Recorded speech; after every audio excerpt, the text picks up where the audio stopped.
We are looking here today at the KDS series inline and right angle transducer based screw driving systems. You may have guessed from my introduction the difference between the two is just the addition of this right angle head.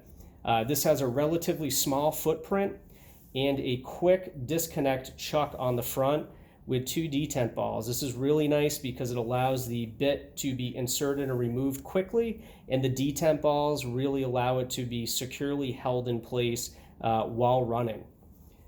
On both of these drivers, you'll notice that we have a set of LED lights, one on either shoulder of the driver. When the driver's in use, it's a nice visual indicator. That nice Kolver blue color means that it's running. You may see red if you have an error signal. It'll change to green if you have a rundown or screw okay, and reverse is this fuchsia purple color.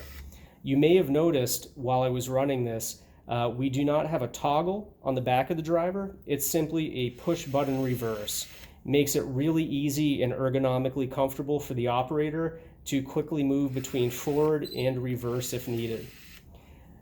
All of the drivers in the KDS series, pistol, inline, automated, and right angle, come with a Class A transducer built into the driver. This is a closed loop system. It also has a chip for rundown memory, which is handy in gauging preventative maintenance cycles or just seeing how often the driver's been in use or its age.